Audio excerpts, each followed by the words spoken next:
Buenos días, amada familia. Hoy continuamos con nuestro estudio del libro de Efesios. Y recordemos que Pablo nos ha recordado a lo largo de esta carta que nuestro ser ha sido transformado. El viejo hombre murió, quedó en la cruz y surgió una nueva naturaleza en nosotros. En Cristo Jesús somos nuevas criaturas, ¿no? Nos dice otra porción de la Biblia. Y en virtud de ello nos exhorta a nosotros a comportarnos no como aquellos que no conocen al Señor, sino al contrario, imitando a Cristo. En otras palabras, no solo la exhortación es a no comportarnos como aquellos que no conocen a Dios, sino más bien imitar a Cristo. ¿Y en qué vamos a imitar a Cristo? También Pablo nos enseñaba, imitarle en su carácter. Y sobre todo, ¿en qué? En su amor. Y de eso se desprende esa exhortación que nos hace y nos dice que debemos nosotros imitar a Dios en amor, viviendo en amor. Andad en amor, nos decía Pablo. Y vivir en amor también nos enseñaba Pablo. ¿Qué significa esto? Uno, el perdonar a las personas como Cristo también perdonó, y ese era el fundamento de su amor, y es el fundamento de nuestro amor como creyentes. Ese amor que Cristo nos ha dado nos lleva ¿a qué? A perdonar las ofensas, a perdonar a quienes nos persiguen, etcétera, etcétera. Pero no solo queda ahí, sino que el amor debe llevarnos a acciones sacrificiales por las personas que amamos. Porque entendemos en la Biblia que el amor es una decisión y que el amor no solo es palabras, sino son actos sacrificiales por la otra persona, como Cristo también lo hizo en la cruz por nosotros, ¿no? Entonces, eso es lo que significa amor y eso es lo que es vivir en amor. Y eso entra en toda área de nuestras vidas, como iglesia, entre hermanos, entre vecinos, entre familiares y aún mucho más en la familia, en la casa, con la esposa, con el esposo, con los hijos, ¿no? Tenemos que aprender a mostrar un amor sacrificial, perdonándonos también unos a otros. Ahora, para confundirnos, obviamente, Satanás lo que hace en este mundo es tergiversar ese concepto de amor, ¿no? Y donde Dios establece el amor verdadero, Satanás ha producido un amor adulterado, ¿no? Un amor que no es el verdadero, y ese falso amor justamente caracteriza a los hijos de Satanás, ¿no? Aquellos que están viviendo en este mundo. Y por otro lado, y se concluye de esto, que el amor verdadero es lo que caracteriza a los hijos de Dios. Entonces, los hijos de Dios son caracterizados por el amor verdadero, el amor perdonador, el amor sacrificial que Cristo nos enseñó, y el amor del mundo, el amor de los hijos de este mundo, se caracteriza por ese amor fingido, por ese amor falso. El amor que la Biblia muestra es un amor piadoso, es un amor perdonador, no es egoísta, no busca lo suyo. Pero el amor del mundo, ¿cómo es? El amor del mundo es lujurioso, es egoísta, busca lo suyo propio, busca su propio bienestar, su propio placer. En el mundo se ama porque el objeto del amor para uno le resulta atractivo, es aprovechable, es agradable, es satisfactorio. Por eso es que uno ama, ¿no? Porque le gusta la otra persona, ¿no? Los creyentes no debería ser así. ¿En qué sentido? En que, por ejemplo, en la iglesia tenemos hermanos a los cuales de repente, por diversas circunstancias, no nos gusta su forma de ser, su carácter, pero Dios nos llama a perdonarles y a amarles, ¿no? ¿Por qué? Porque no los conocemos, recién los vamos conociendo y nos llama a amarles, ¿no? En cambio, en el mundo no. En el mundo yo busco a quien amo de acuerdo a lo que me gusta, lo que me satisface, porque todo está centrado en uno mismo, ¿no? El amor del mundo está esperando siempre recibir algo. El amor de Dios siempre está dando. En Mateo 5:46 Jesús lo describió así. Dice, porque si amáis a los que os aman, ¿qué recompensa tendréis? Y eso es lo que pasa en el mundo. Aman a los que aman. ¿No hacen también lo mismo los publicanos? Y si saludáis a vuestros hermanos solamente, ¿qué hacéis de más? ¿No hacen también así los gentiles? Sed pues vosotros perfectos como vuestro Padre que está en los cielos es perfecto, ¿no? Y esa es la exhortación que hace Jesús, ¿no? Si tú amas a los que te aman, saludas a los que te saludan aún dentro de la iglesia, entonces, ¿qué te diferencia con el mundo? Porque el mundo tiene ese tipo de amor, un amor egoísta, un amor que busca la satisfacción y está esperando recibir de la otra persona algo. Por eso es que solo va a amar a aquellos que supuestamente le aman, que le reciben bien, que le saludan bien. Pero el amor del creyente no es así. El amor que Cristo nos enseñó no es así, sino es un amor perdonador, es un amor que se sacrifica, es un amor que está dispuesto siempre a dar, aunque no reciba. Pablo mismo decía en una de sus cartas, aunque amándoos más, sea yo amado menos, ¿no? Porque el punto del creyente es que nosotros amamos porque Cristo nos amó. ¿Ok? El mundo habla de amor, habla bastante de amor, pero es un amor egoísta, principalmente. El amor romántico que se aclama en las canciones, en los poemas, en las novelas, en las películas. Lo único que se ve, si vemos muy en el fondo, solo habla de un deseo emocional, muchas veces lujurioso, ¿no? Sobre todo en este tiempo. Porque la búsqueda del amor en el mundo es algo fantasiosa, ¿no? Es algo fantasiosa, no es algo real, ¿no? Por ello es que las películas, las canciones, todo termina finalmente en que supuestamente se une la pareja, pero no va más allá, porque el amor real es ahí donde va a empezar, ¿no? Ahí no concluyen las cosas, ¿no? El amor en el mundo no se interesa en un compromiso, ¿no? ¿Por qué? Porque al ser egoísta va a buscar lo suyo propio y eso inevitablemente va a llevar a fornicación, a toda inmundicia, como vamos a ver más adelante. El amor del mundo no se interesa en dar, sino solamente recibir, ¿no? En cambio, el amor del creyente sí establece un compromiso, porque sabe que no depende de sentimientos, no depende de uno, sino depende de la decisión que yo tomé en darme a la otra persona. Y eso establece un compromiso de por vida. Un compromiso con mi hermano, un compromiso con mi cónyuge, ¿no? Pero el amor puede establecer justamente ese compromiso, aunque de repente esa persona no se lo merezca o esa persona no es de su total agrado. Y recordemos que Cristo hizo lo mismo por nosotros. Cuando nosotros estábamos muertos en nuestros delitos y pecados, cuando nosotros le dábamos la espalda a Él, Cristo murió por nosotros y nos dio una nueva vida. Nos amó, ¿no? Volviendo entonces a Efesios y teniendo este marco, recordemos que Pablo nos dice que debemos nosotros caminar en amor. Dice en el verso 3, pero fornicación y toda inmundicia o avaricia ni aun se nombre entre vosotros, como conviene a santos, ¿no? Estamos en el capítulo 5, verso 3, y Pablo está diciéndonos este pero, y este pero nos conecta con lo anterior. Y recordemos que los dos primeros versículos nos habla de que Pablo nos está diciendo que debemos imitar a Cristo en su amor, ¿no? Debemos andar en amor. ¿Y qué significaba ese amor? Nos ponía como ejemplo a Cristo, un amor perdonador, un amor sacrificial, un amor que se entrega, un amor que da. Pero cuidado, no se equivoquen, fornicación y toda inmundicia o avaricia ni aun se nombre entre ustedes, dice, como conviene a santos, ¿no? ¿Por qué? Porque el mundo está imitando ese amor. Cuidado con que se confundan. Pero, o sea, imiten a Dios en amor. Dice, andad en amor, pero cuidado, no estén caminando como ese amor del mundo, como ese amor egoísta. No, cuidado, porque ese amor egoísta, que es lo que resalta, la fornicación y toda inmundicia o avaricia. Y eso no es aceptable a los creyentes, no conviene a santos. ¿Por qué? Porque eso no es amor, ¿no? Y esto es pecado y estas prácticas solo se oponen al amor de Dios, se oponen a la santidad de Dios, ¿no? Dice, pero fornicación, esta palabra fornicación viene de una palabra griega que es forneia, que señala todo pecado sexual, básicamente, toda actividad sexual fuera del matrimonio, ¿no? Y toda actividad sexual fuera del matrimonio obviamente es contraria a la santidad de Dios y contraria al amor genuino. El movimiento hippie por los años 60 tenía una frase, o se acuñó una frase, ¿no? Decía, hagamos el amor y no la guerra, ¿no? Dando alusión que debemos practicar el amor, pero sin embargo ese amor que ellos mostraban no era más que un desenfreno sexual sin ningún compromiso, y eso nuevamente no es amor. Un desenfreno sexual solamente eso es el acto sexual en sí, sin mayor compromiso, no es amor. Eso básicamente es usar a la otra persona para satisfacer nuestros propios deseos. Porque la fornicación es así, ¿no? Las relaciones sexuales fuera del matrimonio finalmente son así, ¿no? Es usar a la otra persona para yo satisfacer mis propios deseos personales, mis propios deseos sexuales, ¿no? Pero el amor se entrega, el amor verdadero se entrega aún a costa de su propio bienestar. La pasión del mundo nos va a llevar a ¿qué? A la autosatisfacción. Y aún no importando el daño que le podamos hacer a la otra persona.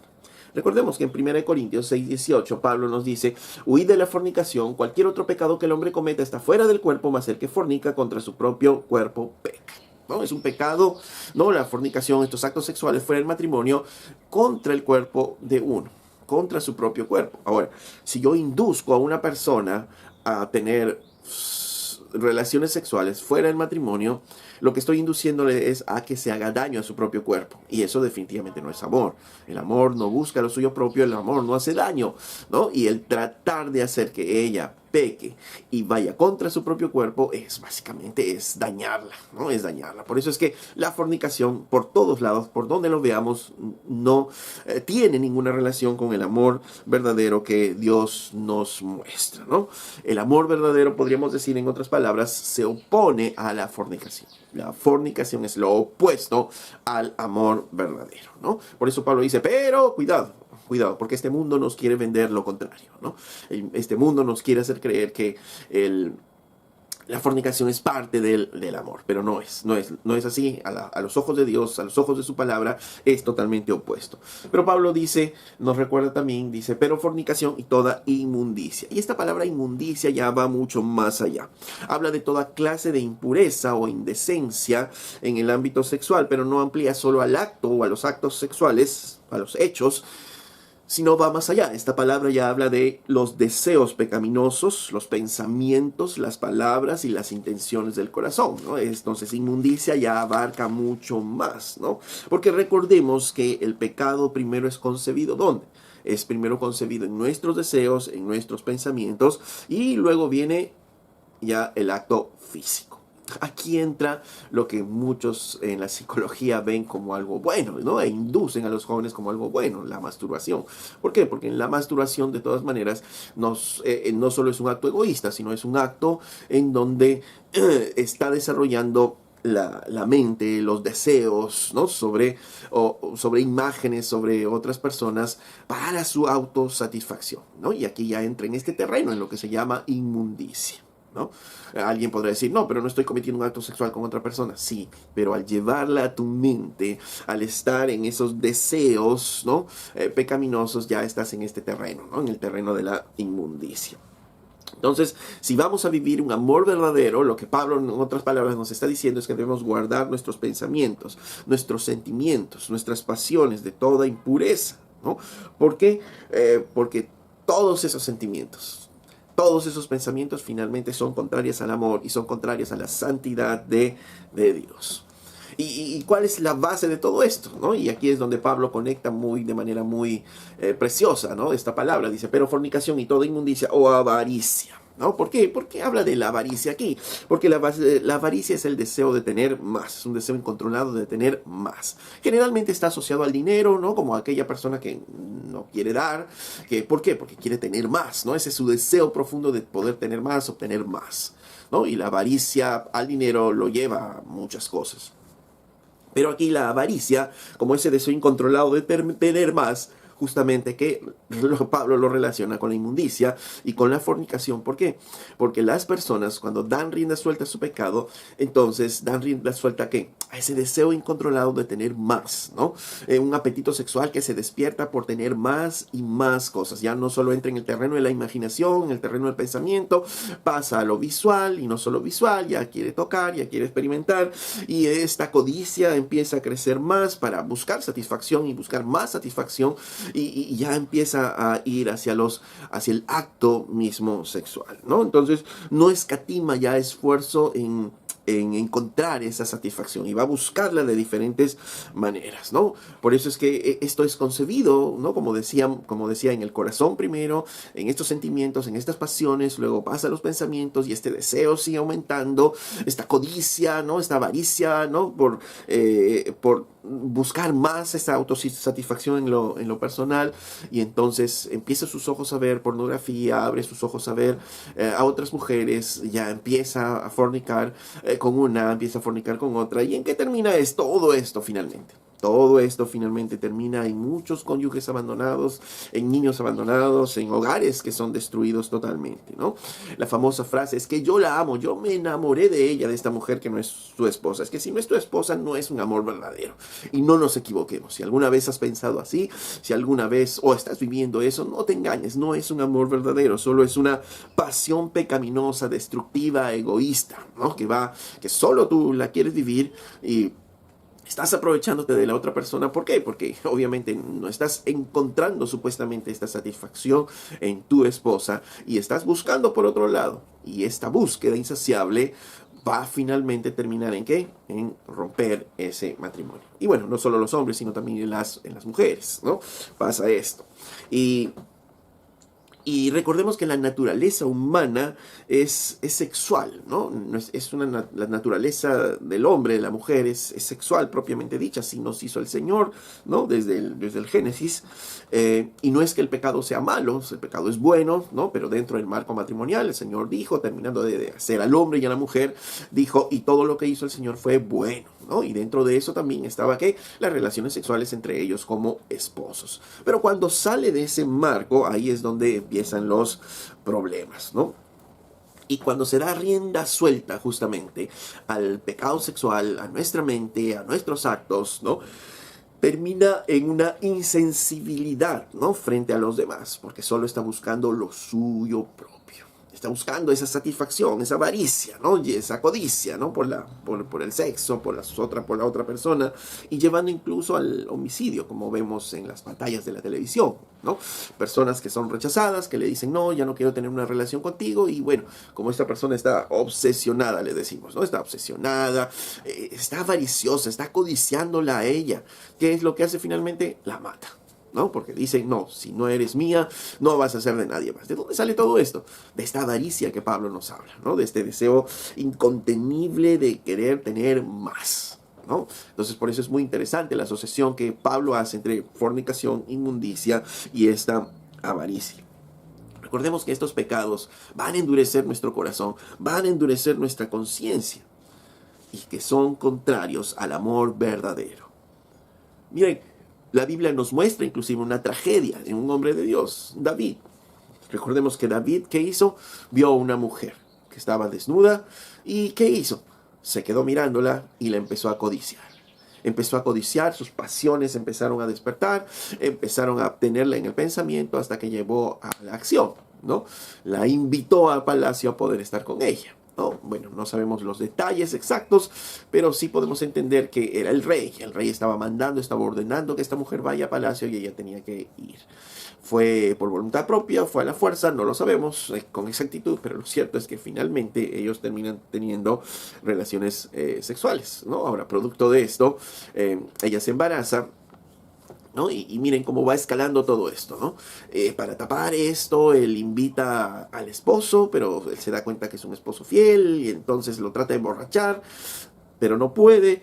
Finalmente lo manda a matar, ¿no? Con una carta dirigida a su general que lo ponga en la primera línea de guerra para que lo maten. Finalmente lo matan y él lleva a esta mujer desconsolada a palacio, ¿no? Como si fuese un buen hombre, ¿no? Pero finalmente lo que quería es solamente tapar su pecado y todo esto quedó hasta que el profeta Natán revela el pecado de David. Pero vemos cómo una codicia simple comienza a escalar más y más y más y envuelve a David en una serie de pecados, porque no solo fue la codicia, sino esta abrió las puertas a muchos otros pecados más, ¿no? Y eso es lo que pasa justamente en el mundo. Jóvenes empiezan a codiciar y esta codicia por el sexo, por dar rienda suelta a sus pasiones sexuales, va atrayendo otros pecados, la mentira, la deshonra a los padres, ¿no? A veces el robo, y comienza toda una escalada de pecados. ¿Producto de qué? Producto de no poner freno a esas pasiones desordenadas en su momento, ¿no? Ahora miren, Pablo dice, pero fornicación y toda inmundicia o avaricia, ni aun se nombren entre vosotros como conviene a santos. Obviamente Pablo no está diciendo, no hablen de estos temas, porque si no habláramos de estos temas, él no lo pondría en esta carta siquiera, ¿no? Pero sí necesitamos hablar de las consecuencias. Desde padres necesitamos hablar a nuestros hijos de las consecuencias justamente de la fornicación, de la inmundicia, de la avaricia, de estos deseos sexuales incontrolados, ¿no? Debemos hablar a nuestros hijos y debemos hablar también a la iglesia. Pero ¿a qué se refiere Pablo cuando dice esto de que ni aun se nombre entre vosotros como conviene a santos, ¿no? En otras palabras o sea, hay que seguir a Cristo en amor, ¿no? El amor es un amor perdonador, es un amor sacrificial, pero cuidado, no se confundan ni fornicación, ni inmundicia, cuiden sus pensamientos, ni avaricia, ¿no? Porque este es un deseo incontrolable acerca de las pasiones, del tema sexual. No hay forma de justificar esto, no hay forma de justificar, así que ni aun se nombre entre ustedes, no hay forma de justificar nada de esto, porque esto no conviene a santos, esto no es para nada de nosotros. En 1 Corintios 5, 1, 2 nos muestra también una imagen, ¿no? de lo que pasa o de lo que pasó en la iglesia de Corinto. Dice en 5.1, dice, de cierto se oye que hay entre vosotros fornicación, y tal fornicación cual ni aún se nombra entre los gentiles, tanto que alguno tiene la mujer de su padre, y vosotros estáis envanecidos. ¿No debierais más bien haberos lamentado para que fuese quitado de en medio de vosotros el que cometió tal acción? Recordemos que en Corintios, una iglesia que ya de por sí estaba desordenada, ¿no? Dice Pablo, se oye que entre ustedes hay fornicación, y una fornicación que ni siquiera se nombra entre los gentiles. O sea, es un pecado tal, ¿no? Que aún es escandaloso afuera. ¿Y cuál era ese pecado escandaloso? Es que había uno que estaba acostándose con la mujer de su padre, ¿no? Estaba acostándose, no digamos con su mamá, pero sí estaba acostando con su madrastra, con la esposa de su padre, ¿no? ¿Y qué estaban haciendo en la iglesia? La iglesia estaban permitiendo esto, y ellos se encendía su vanidad pensando que eran muy perdonadores, muy amorosos, ¿no? Pero Pablo dice que ustedes ya debieron haber lamentado esto y haberlo quitado de entre ustedes a este hombre, ¿no? Porque que cometió tal acción. O sea, es tal el pecado sexual que dice Pablo, este hombre ya debería haber estado fuera de la congregación, excomulgado de la congregación totalmente, porque esto no se puede permitir en medio de nosotros, ni aún se nombre, dice, o sea, no hay nada que pueda justificar esto. ¿Por qué? En Proverbios 6:27 nos recuerda, ¿no? ¿Tomará el hombre fuego en su seno sin que sus vestiduras ardan? ¿Andará el hombre sobre brasas sin que sus pies se quemen? ¿Podemos jugar con fuego sin quemarnos? ¿Alguien puede entrar en este terreno sin quemarse? No, ni siquiera David, ¿no? Que era un hombre de Dios, entró en este terreno y fue devorado, digamos, por el pecado. ¿Por qué? Porque estos deseos sexuales son bastante fuertes, ¿no? ¿Por qué? Por nuestra misma naturaleza sexual humana, ¿no? Entonces caemos en esto, damos rienda suelta a esto, y a veces no hay forma de frenarlo. Por eso dice, ¿puede alguien coger fuego y no quemarse? No. Nos vamos a quemar si permitimos estos deseos en nuestro corazón, si nos permitimos estos pensamientos, aún nos permitimos hablar y encender estas pasiones con esto. Cuidado, ¿no? Debemos tener mucho cuidado, ¿no? ¿Y cuál es el antídoto entonces a todo esto? El antídoto a todo esto es lo que José nos enseñó, ¿no? La técnica de José. ¿Cuál fue la técnica de José? Salir huyendo, ¿no? Salir huyendo de ese lugar. Por eso es que en 1 Corintios 6:18 Pablo nos dice, huid de la fornicación. No queda otra. No hay otra. Aquí no hay discusión para esto. Aquí no hay, es que yo tengo tanto tiempo de creyentes, que yo sé mucha teología. Aquí no hay nada de eso. Simplemente huir de la fornicación. Detectamos que hay alguna situación de probables pecados sexual ya en nuestro corazón, ya en nuestros pensamientos, ya en nuestros deseos. Tenemos que huir. No podemos permitir que se mantenga esa llama o que se encienda mucho más esa llama. Es peligrosa. Es peligrosa, nos podemos quemar, ¿no? Eso es lo que Pablo nos está diciendo, eso es lo que el Señor nos está advirtiendo a todos. No nos engañemos, eso no es amor. Ay, que me estoy enamorando de esa persona y se está encendiendo mi pasión, mi lujuria, y sigo en mis pensamientos. Cuidado, eso no tiene nada que ver con el amor, eso es lo que decía Pablo. Pero todo esto no conviene ni siquiera a santos, no hay forma de justificar ni aún se nombre entre nosotros, no tiene nada que ver con nosotros, no tiene nada que ver con el verdadero amor. ¿Estamos cuidándonos realmente nosotros de todo ello? Cuidando nuestros corazones, cuidando nuestros ojos, cuidando nuestros labios aún de todo ello. Estamos cuidando a nuestras familias, a nuestros hijos de este pecado, porque recordemos que hoy lo vemos en la televisión, en el cine, en el internet, en la música, ¿no? Este despertar sensual, ¿no? De las músicas, de las llamadas, por ejemplo, las salsas sensuales, las salsas sexuales, las canciones que hoy se hablan abiertamente de fornicación, ¿no? Porque hoy muchas de las canciones se hablan solamente de hacer el amor y todo ello, una desviación total del amor verdadero. Pablo nos dice además que hay otros peligros similares que van de la mano con ello, y Pablo nos sigue diciendo en el verso 5 de este capítulo 5, ¿no? De Efesios, nos dice, perdón, de este verso 4, nos dice, ni palabras deshonestas, ni necedades, ni truanerías que no convienen, sino antes bien acciones de gracias, dice. Cuidado, dice, ¿no? Cuidado, ni siquiera palabras deshonestas, está hablando aquí de algo bajo. Palabras vergonzosas, palabras obscenas, palabras indecentes. Hoy escuchamos esas palabras indecentes inclusive en las canciones. Y no, nada de este tipo de palabras, ni aún se nombre entre nosotros. O sea, esto no va con nosotros, ¿no? Ni necedades, ¿no? La palabra esta de necedades es en el original habla de algo tonto, algo necio, y se refiere a un hablar sin sentido, un hablar tonto, un hablar de sandeces, ¿no? Y se refiere a, ¿qué? A este hablar de obscenidades, ¿no? Por ejemplo, en los tiempos de hoy hay... como se dice, ¿no? Ya no son los piropos de antes que se daban, que se exaltaba la belleza a una mujer, sino, por ejemplo, los piropos de hoy que se exalta la sexualidad, ¿no? Se mira el cuerpo de la mujer y se resalta justamente la sensualidad, la sexualidad, y por eso la gran mayoría de mujeres rechazan, ¿no? Porque entienden que este tipo de, esta boca solo pareciera que sale de una alcantarilla, ¿no? Habla sandeces, habla palabras tontas, obscenas, ¿no? Entonces dice, hey, esto tampoco no es nuestro, ¿no? Dice Pablo, ¿no?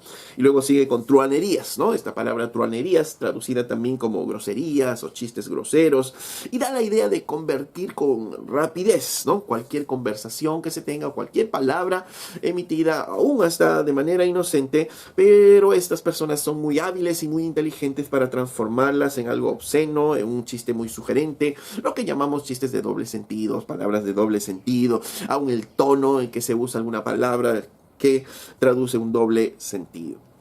Es un lenguaje, ¿no?, sucio que se utiliza justamente con mucha astucia.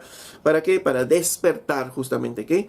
Estas pasiones, ¿no? Estas emociones, ¿no? Y a veces se le toma como algo, como un chiste, se ríen las personas, pero finalmente eso, dice Pablo, no nos conviene a nosotros, ¿no?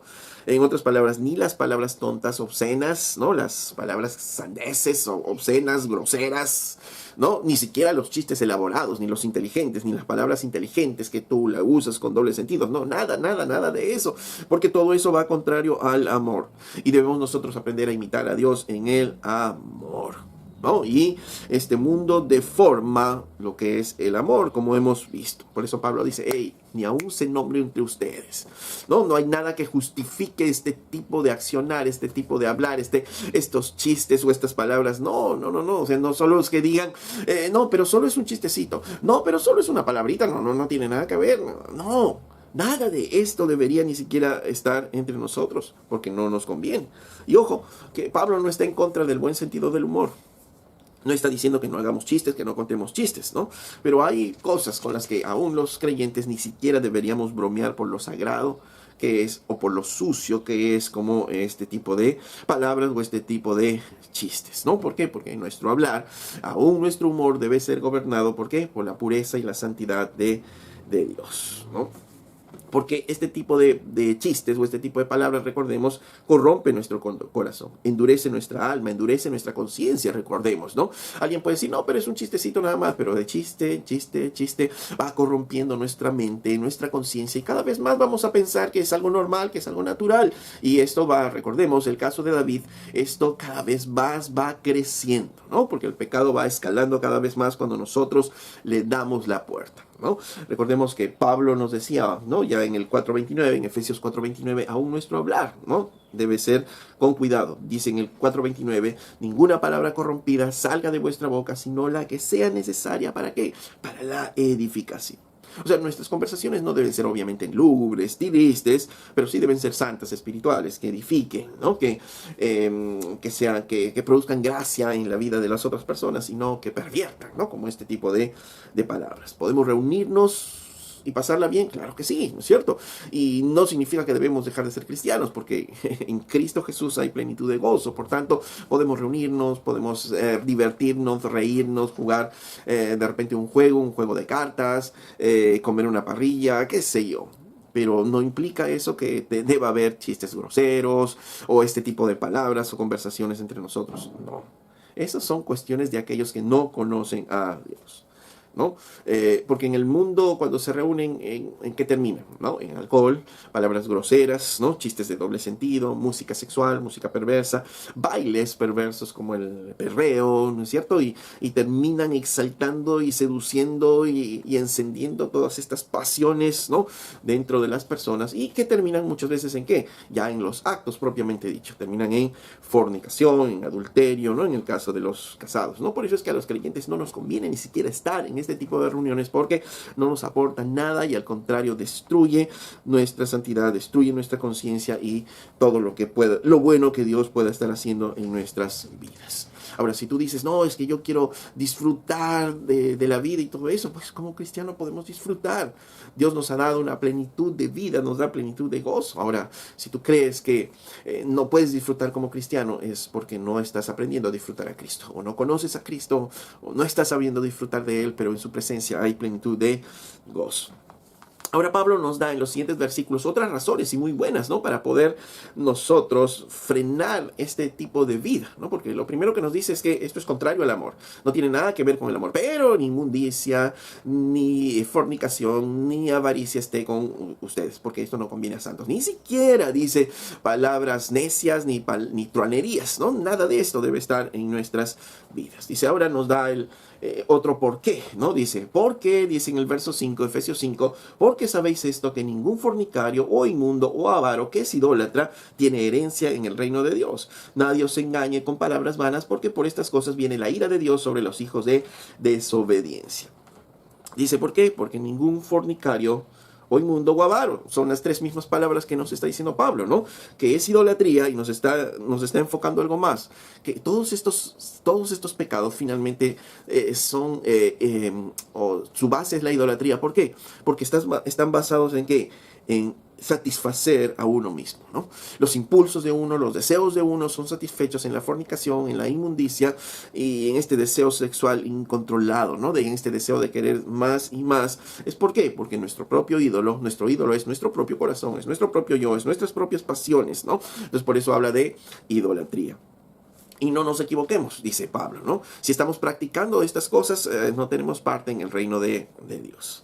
1 Corintios 6, verso 9 dice, ¿no sabéis que los injustos no heredarán el reino de Dios? Dice, ¿quiénes son los injustos? Dice, no erréis, ni los fornicarios, ni los idólatras, ni los adúlteros, ni los afeminados, ni los que se echan con varones, ni los ladrones, ni los avaros, ni los borrachos, ni los maldicientes, ni los estafadores heredarán el reino de Dios. Y esto erais algunos de ustedes, mas ya habéis sido lavados, ya habéis sido santificados, ya habéis sido justificados en el nombre del Señor Jesús y por el Espíritu de nuestro Dios. Dice, o sea, ustedes si participaron en esto, ustedes fueron antes, pero ahora ya no. Y si siguen viviendo en fornicación, en inmundicia, siguen viviendo con esta avaricia, cuidado, porque el vivir así, esta práctica de esto no es parte del reino de los cielos. Y no eres parte del reino de los cielos si estás practicando esto, ¿no? No, pero es que yo sé que la salvación viene por gracia y yo sé que si ya Cristo perdonó mis pecados, entonces ya estoy salvado y no depende de mí, porque si no dependerían de mis obras. Cuidado, dice. Y aquí dice justamente Pablo, nadie, en el verso 6, nadie os engañe con palabras vanas. Nadie os engañe con palabras vanas, porque al igual que en el tiempo de Pablo, también en este tiempo hay muchas personas que se levantan diciendo justamente eso. No, pero si hemos sido salvados por la gracia de Dios, ya nuestra salvación está asegurada, entonces podemos vivir, actuar como querramos, porque Dios ya perdonó nuestros pecados. Es cierto que nuestra salvación es por gracia, es cierto que nuestra salvación no depende de nosotros, pero también es cierto que Dios obró en nosotros dándonos ¿qué? Una nueva naturaleza, un nuevo ser, una nueva criatura, y esta nueva criatura ya no vive así. Ya no vive así. Por eso Pablo decía en el verso anterior, ustedes vivían así, pero ahora ya no viven así. Porque esta nueva naturaleza nos lleva a vivir ¿a dónde? Nos lleva a vivir en santidad. Y si estamos viviendo de la otra manera, solo significa, por más que tú hayas hablado, por más que tú hayas confesado, por más que tú hayas pensado, si tú estás viviendo así, es que no heredarás el reino de los cielos. O sea, no has llegado realmente a conocer al Señor y no tienes esa nueva naturaleza. Si tú dices, no, es que yo no puedo dejar todo eso, entonces lo más probable es que no has conocido a Cristo. No tienes esa nueva naturaleza, porque en la nueva naturaleza, ya lo hemos visto desde los primeros capítulos, el Señor nos ha dado justamente esta nueva naturaleza, nos ha dado el poder con el cual Cristo resucitó de los muertos para vivir en santidad y nos ha sellado con su Santo Espíritu, ¿no? Para que nosotros tengamos justamente todo el poder para poder vivir en santidad, pero eso solo es de la nueva naturaleza de aquellos que están en Cristo Jesús. Por eso es que Pablo dice, no se dejen engañar con palabras vanas. Si les dicen esto y les dicen, sigan viviendo, cuidado, eso es falso. Eso es mentira, ¿no? Porque finalmente los que practican estos pecados, los fornicarios, los que están viviendo en inmundicia, en pensamientos, deseos ocultos y todo ello, avaros, están dejando fluir solamente esa autosatisfacción, ese deseo de autosatisfacerse, pornografía, pensamientos obscenos, dejar volar la mente, masturbación, programas sexuales y todo ello, todo lo que involucra todo esto, cuidado, no son parte del reino de Dios, ¿no? Eso es lo que dice claramente en su palabra. En Tito 2:11 dice, porque la gracia de Dios se ha manifestado para salvación a todos los hombres, enseñándonos que esa gracia nos ha enseñado que renunciando a la impiedad y a los deseos mundanos, ¿no? Esa gracia nos enseña justamente a qué, a renunciar a esos deseos mundanos, a la impiedad, para vivir, dice, en este siglo de una manera sobria, justa y piadosamente, aguardando la esperanza bienaventurada y la manifestación gloriosa de nuestro gran Dios y Salvador Jesucristo, ¿no? Entonces, esa es la vida del creyente. Ya la gracia misma nos ha enseñado a dejar eso atrás. No es que la gracia nos dice, hagamos lo que sea. No, la gracia misma nos ha enseñado a dejar todo ello atrás y aprender a vivir esperando la gloriosa venida de nuestro Señor Jesucristo. Así es que por eso dice Pablo, deben tener mucho cuidado, no se dejen engañar, nadie os engañe por estas palabras. ¿Por qué? Porque por estas cosas viene la ira de Dios sobre los hijos de desobediencia. Su palabra es clara. Dice, y si tú sigues viviendo en esto, estás desobedeciendo y eres parte de los hijos de desobediencia. En otras palabras, eso es lo que está diciendo el Señor, ¿no? Porque si no obedeces, si no puedes obedecer, obviamente eres parte de los hijos de desobediencia, ¿no? Por eso es que no eres parte del reino de Dios. Lo que caracteriza a un hijo de Dios es que es la obediencia, ¿no? Ok, ¿van a venir tentaciones? Sí, van a venir tentaciones, pero los creyentes, ¿qué estamos haciendo? Luchamos contra esas tentaciones, luchamos contra ese pecado, ¿no? Mortificamos nuestro pecado, como decía un escritor, ¿no? En el pasado. Y es esa lucha constante con el pecado para dejarlo atrás y para vivir en santidad, y tenemos todo el poder para poder hacerlo. Y si alguna vez caemos, pues pedimos perdón al Señor, nos levantamos y ya no volvemos a lo mismo. No es un vivir en ello. Y recuerda, dice que por estas cosas la ira de Dios viene sobre los hijos de desobediencia. No dice vendrá. ¿Y qué es la diferencia? Sí, sabemos que va a venir en el futuro un juicio sobre el pecado, un juicio sobre aquellos hombres que no están en Cristo, ¿no? Y que viven en pecado, un juicio en el cual finalmente terminarán en el infierno, ¿no? Terminarán sufriendo eternamente para siempre, donde estará el lloro y el crujir de dientes, pero dice acá, viene el juicio de Dios. O sea, nos habla de que aún hoy, en este tiempo, el juicio de Dios viene. Esos mini juicios, esos juicios pequeños que viene al hombre, viene. ¿Por qué? Porque justamente dice, estos pecados en particular, ¿no? Dice, nadie os engañe, porque por estas cosas, por estos pecados en particular, viene la ira de Dios sobre los hijos de desobediencia, ¿no? La ira de Dios viene, ¿no? Es como un imán que atrae a un metal, ¿no? Estos pecados atraen la ira de Dios. ¿Y cómo es eso? Ya lo vemos en todo el mundo. Estos pecados, la liberalidad de estos pecados han traído muchas enfermedades de transmisión sexual, algunas curables, otras incurables, como el VIH, por ejemplo, ¿no? La sífilis en su tiempo, cuando causaba gran destrucción en la vida de personas, ¿no? El herpes, ¿no? Y bueno, lo que conocemos en estos tiempos, ¿no? El HIV, que si bien es cierto, ya hay tratamientos para poder guardar la vida de estas personas, pero no dejan de ser enfermedades, azotes que vienen sobre todo, ¿no? ¿Producto de qué? De una liberalidad sexual, producto de estos pecados. La ira de Dios viene sobre los hijos de desobediencia, sobre estos pecados en particular. Ahora, no solo ellos, sino también está en el ámbito de romper familias, dolor en familias, hijos abandonados, ¿no? La economía que tiene que partirse, porque si se partió el hogar producto de esto, ¿no? Hay que ver cómo ahora económicamente se sustenta el hogar. Muchas personas producto de esto terminan en soledad, terminan en depresión, terminan en angustia, algunos se suicidan. La ira de Dios viene sobre los hijos de desobediencia, ¿no? Obviamente no somos dioses para poder juzgar y poder decir exactamente cómo Dios va a hacer, cómo Dios va a juzgar en cada una de las situaciones, pero sí es una advertencia clara y está escribiendo a la iglesia el Señor. Nos está diciendo, cuidado, ¿no? Pablo nos dice, pero estas cosas no deberían haber porque esto no es parte del amor de Dios. Pero si estás viviendo en esto, cuidado, no te engañes. No te engañes porque no eres parte del reino de Dios. Eso es lo que nos está diciendo Pablo. Si estás practicando estas cosas, no eres parte del reino de Dios. Y cuidado, porque estos pecados atraen la ira de Dios. Algunas personas te tratarán de engañar con palabras vanas, que no hay problema. Cuidado, pero no te dejes engañar, porque estos pecados traen la ira de Dios, ¿no? Sobre tu vida. Y no estamos hablando del futuro, sino estamos hablando del presente. Estas prácticas finalmente traen lo que dice Pablo, la ira de Dios. Por eso es que dice en el verso 7, no seáis pues partícipes de ello. No podemos participar en nada de esto. Esto no es parte de los creyentes, no es parte del amor de Dios. Esto es todo lo contrario a lo que es el amor de Dios. Y tenemos que aprender a dejar todo esto atrás y aprender a vivir de una manera diferente. Pero si tú estás viviendo de esa manera, en inmundicia, dando rienda suelta a tus pecados sexuales, ¿no? En pornografía, masturbación, en desear a las mujeres o a los hombres, ¿no? Porque eso es en todo ámbito. Estás haciendo estos chistes obscenos de doble sentido en el WhatsApp, en las redes, ¿no? En donde nadie te ve, con tus amigos, con tus amigas. Cuidado, cuidado. Esa es la advertencia, cuidado. No creas, dice, no creas que eres salvo. Cuidado. Y si tú estás viviendo así, es mejor que corras a Cristo, te arrepientas de tus pecados y puedas encontrar en Él salvación y vida eterna. Porque Cristo no cierra los brazos a nadie, nos dice su palabra. Aquellos que realmente se arrepienten pueden volver a Él. Pero necesitas correr a Cristo. Y para nosotros, ¿no? Que estamos luchando y viviendo y tratando de vivir en santidad, pues cerremos más puertas. Cerremos toda puerta que haya en nuestro hogar al pecado sexual de diferente tipo. Música, cine, televisión, radio, ¿no? Debemos tener cuidado con nosotros y con nuestros hijos, porque de todas maneras esto va a traer consecuencias en nuestras familias. No podemos ser partícipes de ello. Primera de Pedro, capítulo 1, verso 14, dice: como hijos obedientes, no os conforméis a los deseos que antes teníais estando en vuestra ignorancia. Ya no somos ignorantes.